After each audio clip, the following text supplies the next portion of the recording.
2.39 एषा ते अभिहिता सांख्ये बुद्धियोगे त्विमां शृणु बुद्धया युक्तो यया पार्थ कर्मबन्धन प्रहास्यसि। यहाँ मैंने वैश्लेषिक अध्ययन सांख्य द्वारा इस ज्ञान का वर्णन किया है। अब निष्काम भाव से कर्म करना बता रहा हूँ, उसको सुनो। हे प्रथापुत्र, तुम यदि ऐसे ज्ञान से कर्म करोगे तो तुम कर्मों के बंधन से अपने को मुक्त कर सकते हो। तात्पर्य श्रील प्रभुपाद के द्वारा। श्रील प्रभुपाद की जय। वैदिक कोश निरुत्तरी के अनुसार सांख्य का अर्थ है विस्तार से वस्तुओं का वर्णन करने वाला, तथा सांख्य उस दर्शन के लिए प्रयुक्त मिलता है जो आत्मा की वास्तविक प्रकृति का वर्णन करता है। और योग का अर्थ है इंद्रियों का निग्रह। अर्जुन का युद्ध न करने का प्रस्ताव इंद्रिय तृप्ति पर आधारित था। वह अपने प्रधान कर्तव्य को भूलकर युद्ध से दूर रहना चाहता था, क्योंकि उसने यह सोचा कि धृतराष्ट्र के पुत्रों अर्थात अपने बंधु बांधवों को परास्त करके राज्य भोग करने की अपेक्षा अपने संबंधियों तथा स्वजनों को न मारकर वह अधिक सुखी रहेगा। दोनों ही प्रकार से मूल सिद्धांत तो इंद्रिय तृप्ति था। उन्हें जीतने से प्राप्त होने वाला सुख तथा स्वजनों को जीवित देखने का सुख, ये दोनों इंद्रिय तृप्ति के धरातल पर एक हैं, क्योंकि इससे बुद्धि तथा कर्तव्य दोनों का अंत हो जाता है। अतः श्री कृष्ण ने अर्जुन को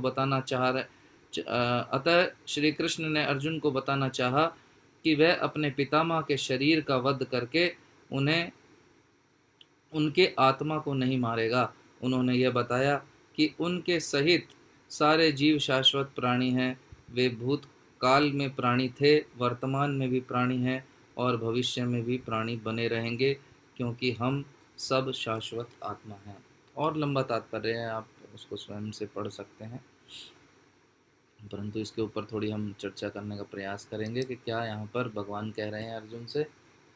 तो हमने देखा, अभी हम पीछे से श्लोक पढ़ते आ रहे हैं, तो दूसरे अध्याय के 11वें श्लोक से लेकर 30वें श्लोक तक भगवान ने सांख्य योग की बात कही थी, यानी आत्मा का ज्ञान। ही मैंने कल भी आपको बताया था, 11वें श्लोक से 30वें श्लोक तक आत्मा का ज्ञान भगवान ने दिया था, जिसे हम सांख्य योग कहते हैं।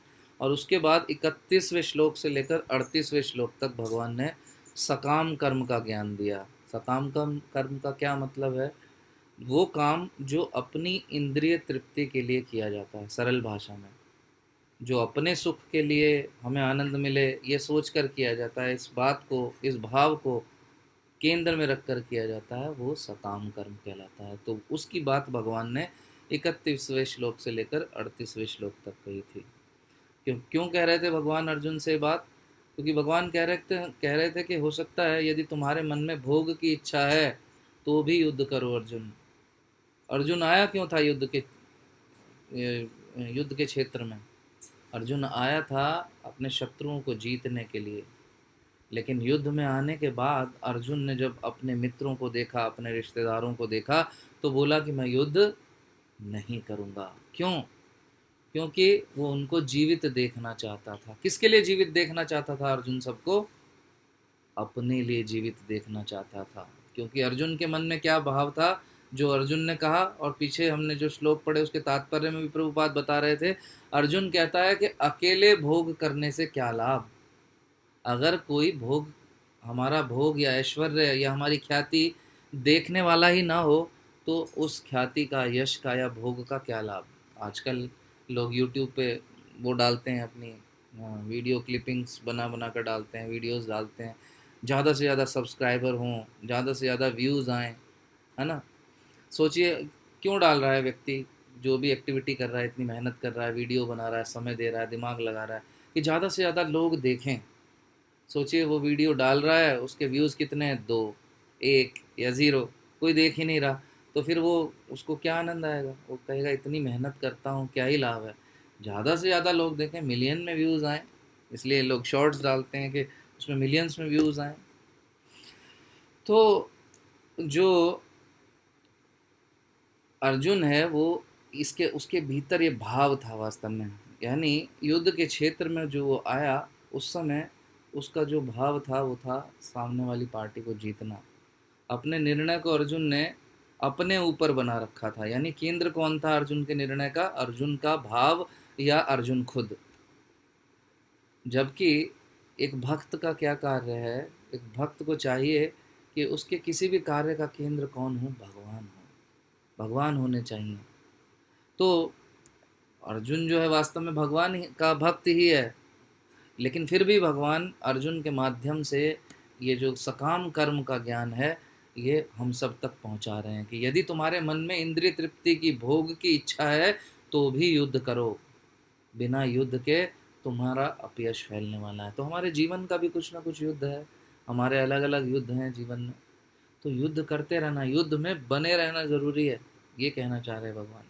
संसार में क्या है, हर व्यक्ति यही सोचता है कि मुझे क्या सुख मिलेगा। जब भी वो कोई काम करना चाहता है या करता है तो बैक ऑफ द माइंड उसके दिमाग में यही चलता है कि भाई मुझे क्या सुख मिलेगा एट द डे एंड। यानी क्या है उसके हृदय में? स्वार्थ छिपा है। तो भगवान भी अर्जुन को कह रहे हैं कि यदि स्वार्थ छिपा है अर्जुन तुम्हारे हृदय में तो भी युद्ध करो। तो वैसे तो अच्छा है स्वार्थ भी, प्रभुपाद जी अपने तात्पर्य में बता ही रहे थे पीछे के श्लोकों में कि स्वार्थ भी अच्छा है, परंतु कौन सा स्वार्थ? जो आत्मा के स्तर पर स्वार्थ किया जाए, शरीर के स्तर पर किया जाने वाला स्वार्थ अच्छा नहीं है। श्रीमद् भागवत में प्रहलाद महाराज इस बात को बहुत अच्छे से बताते हैं कि आत्मा का असली स्वार्थ क्या है? भगवान श्री कृष्ण को प्राप्त करना।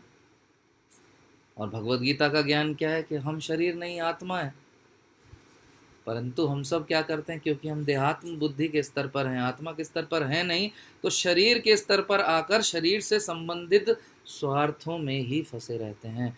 और प्रभुपाद जी कहते हैं यही है दुख का कारण, ये रूट कॉज है।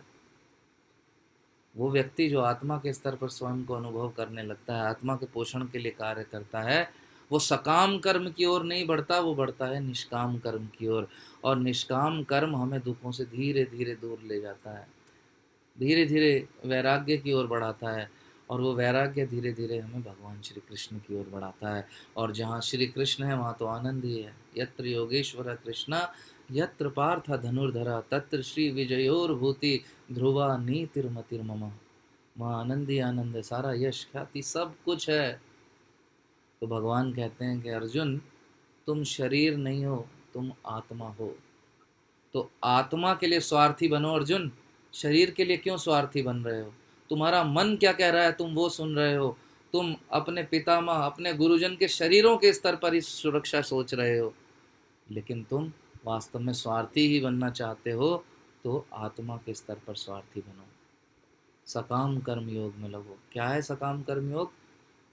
जब हम शरीर के लिए स्वार्थी बनते हैं और कुछ कार्य करते हैं। व्यक्ति देखिए पुण्य कमाते हैं लोग, आज अभी एकादशी थी, निर्जला एकादशी, उस दिन कहा जाता है कि जल भी ग्रहण नहीं करना चाहिए, उपवास रखना चाहिए। साथ में एक और जो सकाम कर्म करने वाले लोग हैं उनमें प्रचलित बात है कि यदि निर्जल एकादशी के दिन किसी को जल पिलाओगे तो आपको बहुत सारा पुण्य मिलेगा और बदले में स्वर्ग की प्राप्ति होगी। तो लोग क्या करते हैं, जगह जगह आप देखोगे रूह अफ़ज़ा बनाएंगे, दूध के शरबत बनाएंगे, ठंडा पानी रखेंगे, आते जाते वो लोगों को रोक रोक के वो जल देने का प्रयास करेंगे, लीजिए पीजिए। ऐसे ऐसे लोग जो अन्य किसी लोगों से बात करना भी पसंद नहीं करते, वो भी उस दिन क्या कर रहे हैं, पुण्य कमाने का प्रयास कर रहे हैं। और किसके स्तर पर? शरीर के स्तर पर। तो वो जो कार्य कर रहे हैं वो वास्तव में क्या है? वो सकाम कर्म है। लेकिन वहीं उसके विपरीत एक भक्त नगर कीर्तन करता हुआ जाता है और भगवान श्री कृष्ण को भोग लगाकर प्रसाद वितरित करता जाता है कि ये भी थोड़ा प्रसाद ग्रहण करेगा तो इसको सुकृति मिलेगी। तो यह निष्काम कर्मयोग और सकाम कर्मयोग। बड़ी सरलता से आप इस बात को समझ सकते हैं इन दो उदाहरणों से। दोनों लगभग एक सा ही काम कर रहे हैं, बस फर्क क्या है? चेतना का। केंद्र में एक के कृष्ण है और एक के केंद्र में वो स्वयं व्यक्ति अपना भोग करना चाहता है, इंद्रिय तृप्ति केंद्र है। एक का फल है भगवान श्री कृष्ण की ओर ले जाएगा और दूसरे का फल है इंद्रिय तृप्ति की ओर ले जाएगा। एक भक्त वास्तव में भोगों की इच्छा करता है क्या? नहीं, नहीं करता। और अर्जुन भी भगवान का भक्त है, तो अर्जुन को किसी प्रकार के भोगों की इच्छा नहीं है। अर्जुन को अगर भोगों की इच्छा होती तो अर्जुन ये नहीं कहता कि मैं भीख मांग कर गुजारा कर लूँगा। वो तो दुर्योधन की तरह सारा राज्य हड़पना चाहता। यही एक भक्त का लक्षण है। परंतु फिर भी भगवान जो है सकाम कर्म के विषय में इसलिए अर्जुन को बताते हैं ताकि यदि तुम्हारे मन में है ये भाव तो भी युद्ध करो अर्जुन। और अर्जुन के माध्यम से वो ज्ञान सकाम कर्म का भगवान हम तक देना चाहते थे। तो भगवान कह रहे हैं कि अभी तक मैंने तुम्हें सकाम कर्म के विषय में बताया अर्जुन, अब निष्काम कर्म योग का ज्ञान मैं तुम्हें देना चाहता हूँ।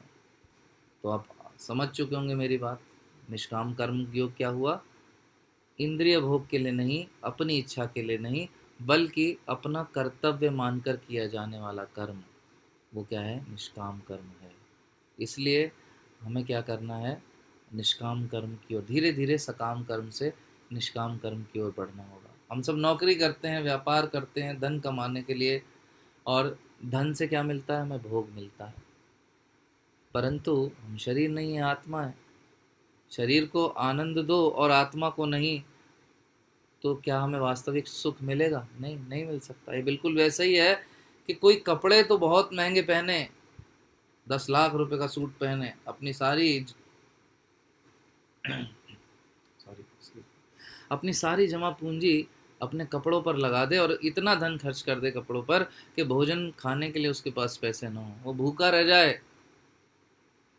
तो बताइए क्या उस स्थिति में जब ऐसा हो जाएगा, वो व्यक्ति भूखा रहेगा पर कपड़े बहुत सुंदर पहने हैं, तो क्या वो सुख का अनुभव करेगा उन कपड़ों में? नहीं करेगा। तो ऐसे ही यदि हम सिर्फ सकाम कर्म योग में लगे रहे, हम अपने शरीर को, इंद्रिय तृप्ति को, भोगों को ही हम बढ़ाते रहे, परंतु हमने आत्मा का पोषण नहीं किया, हमने वास्तविक शांति और सुकून और सुख को अनुभव नहीं किया, तो फिर गड़बड़ है। इसलिए हमें धीरे धीरे क्या है? सकाम कर्म से निष्काम कर्म की ओर और निष्काम कर्म से भक्ति योग की ओर बढ़ना होगा। यही सूत्र है, और यही इसी प्रकार धीरे धीरे भक्त जो है वो भगवान की ओर अग्रसर होता है। क्योंकि कोई भी व्यक्ति सीधा सकाम कर्म से भक्ति योग में एकदम प्रवेश नहीं कर सकता है। This is it's a gradual process, धीरे धीरे धीरे उसको बढ़ना होगा। तो अर्जुन को शरीर और आत्मा दोनों का भेद और कनेक्शन भगवान ने यहाँ पर बता दिया, और बताने के बाद कह रहे हैं कि अर्जुन वास्तव में तुम भक्ति करो। और भगवान आगे बताएंगे कि जब तक मन शांत नहीं होता, अभी आगे जब हम पढ़ेंगे तो आगे के श्लोकों में हम पाएंगे कि भगवान क्या कह रहे हैं कि जब तक मन शांत नहीं होता तो सुख कहाँ से आ सकता है? बिना मन शांत हुए सुख आने वाला नहीं है। और मन क्यों शांत नहीं है हमारा? क्योंकि हम भौतिक भोगों के पीछे भाग रहे हैं। जितना सकाम कर्म की ओर हम जाएंगे, मन उतना ही ज़्यादा विचलित रहेगा, ये निश्चित है। जब हम सकाम कर्म करते हैं और कुछ रिजल्ट पाने के लिए प्रयास करते हैं, वो चीज़ मिल जाए तो भी हम विचलित रहेंगे, और वो चीज़ ना मिले तो भी हम विचलित रहेंगे। ये नुकसान है देहात्म बुद्धि के स्तर पर कार्य करने का। तो मन होगा कब शांत? जब उस मन को धीरे धीरे हम निष्काम कर्म की ओर ले जाना प्रारंभ करेंगे। तो कोई कह सकता है कि भाई हमारे तो मन में भौतिक इच्छाएं हैं, हम तो ग्रस्त लोग हैं, हम इन सब चीज़ों से दूर हो नहीं सकते। तो भगवान या श्रील प्रभुपाद कहीं भी ऐसा नहीं कहते कि आप अपनी सारी भौतिक इच्छाओं का त्याग कर दीजिए। नहीं, भगवान ये नहीं कह रहे कि छोड़िए, भगवान कह रहे हैं कि जोड़िए। क्या जोड़ना है? सिर्फ शरीर के स्तर पर अब नहीं रहना, धीरे धीरे हमें आत्मा के स्तर पर आने का प्रयास करना है, देहात्म बुद्धि के स्तर से ऊपर उठना है। इसलिए हमें धीरे धीरे निष्काम कर्म की ओर मुड़ना होगा। तो जो भी हम शरीर के स्तर पर या मन के स्तर पर या आत्मा के स्तर पर या बुद्धि के स्तर पर जितने भी हम कार्य करते हैं, उन सब को हमें चारों स्तरों पर बैलेंस करने की आवश्यकता है। जो बैलेंस कर लेता है वो इस जीवन में सुखी रहता है, और जो बैलेंस नहीं कर पाता, सिर्फ शरीर के स्तर पर इंद्रिय भोगों को एकत्र करने में रहता है, वो फंस जाता है। तो क्या है, जैसे रॉकेट उड़ता है ऊपर आकाश में, तो जब वो ऊंचाई पर जाता है तो धीरे धीरे अपने पार्ट्स जो उसके अंदर लगे होते हैं उनको धीरे धीरे वो छोड़ना शुरू करता है। तो कोई कह सकता है कि भाई जब छोड़ना ही है ऊपर जाके, ये अलग होना ही है इससे, तो फिर जब इसको नीचे से उड़ाते हैं तभी मत लगाओ, ये इससे ज़रूरत नहीं, तभी अलग करके उड़ा दो। नहीं, क्योंकि उन सब का एक विशेष पर्पज़ होता है। ऐसे ही जब हम भौतिक जीवन में फंसे हैं तो इस भौतिक जीवन का भी एक पर्पज है, ये समझना होगा। अगर सभी लोग जो है बिल्कुल ही भौतिक जीवन में नहीं रहेंगे तो इस जनसंख्या का क्या होगा, आप सोचिए। सारी जनसंख्या रुक जाएगी, कोई व्यापार नहीं करेगा कि अरे क्या फ़ायदा इतना अनाज उगाकर इसको बेचकर, सभी चीज़ों का अभाव हो जाएगा। तो इसलिए ये सब भी आवश्यक है, परंतु हम इसकी आड़ लेकर भौतिक जीवन के पीछे ही नहीं छुपे रह सकते, क्योंकि ये अल्टीमेट पर्पस नहीं है। शरीर के स्तर पर रह जाना या शरीर के स्तर पर इंद्रिय तृप्ति, इंद्रिय भोग करना और उसको बहाना बना लेना, ये अल्टीमेट पर्पस नहीं है। ये एक भाग हो सकता है, जिस प्रकार रॉकेट में थोड़ा ऊंचा उठने के बाद उन भागों को अलग कर दिया जाता है, ऐसे ही अपने जीवन में जब हमें आगे बढ़ना है, जीवन में धीरे धीरे आगे प्रगति करनी है कृष्ण प्रेम की ओर, तो इन भौतिक भोगों को, भौतिक जीवन की ये जो फंद फंसे हुए हैं, इनको धीरे धीरे अलग करने की आवश्यकता है। धीरे धीरे शरीर के स्तर से उठकर हमें आत्मा का पोषण करना होगा। कोई नहीं कह रहा हमसे कि आप भोजन मत करिए, आप कपड़े मत पहनो, धन मत कमाओ, परंतु निष्काम भाव से करो, कर्तव्य मानकर। केंद्र में श्री कृष्ण को रखकर अच्छा भोजन पकाओ, लेकिन अपने लिए नहीं, भगवान को भोग लगाने के लिए। और उसके बाद भगवान को भोग लगाने के बाद प्रसाद स्वरूप में उसको आप सभी स्वीकार करिए, और थोड़ा बहुत क्यों, ठूस ठूस कर स्वीकार करिए, यहाँ तक बिल्कुल किसी ने मना नहीं किया। लेकिन केंद्र में कौन होना चाहिए? श्री कृष्ण। तो जब श्री कृष्ण की प्रसन्नता के लिए हम कर्म करेंगे तो क्या होगा? धीरे धीरे हम सकाम कर्मों से निष्काम कर्मों की आदत अपने अंदर डेवलप कर लेते हैं। और ऐसी स्थिति में सबसे बड़ा लाभ क्या होता है? मन शांत होना प्रारंभ हो जाता है और व्यक्ति सुख का अनुभव करना शुरू करता है। तो श्री कृष्ण की प्रसन्नता के लिए किए जाने वाले कार्यों में क्या है? हमारा फायदा ही है। इसलिए प्रहलाद महाराज भी कहते हैं कि असली स्वार्थ क्या है? भगवान की सेवा करना, भगवान को पाना, ये लालसा रखना, ये जीवात्मा का असली स्वार्थ है और इसको हमें कभी भूलना नहीं चाहिए। तो हमें क्या करना है? शरीर के स्तर पर जो भी नकली स्वार्थ हमने पकड़ रखे हैं उनको धीरे धीरे छोड़ना होगा और धीरे धीरे हमें बढ़ना होगा असली स्वार्थ की ओर। हरे कृष्ण कृष्ण कृष्ण हरे हरे, हरे राम राम राम हरे हरे। भगवद गीता यथारूप की जय। शील प्रभुपाद की जय।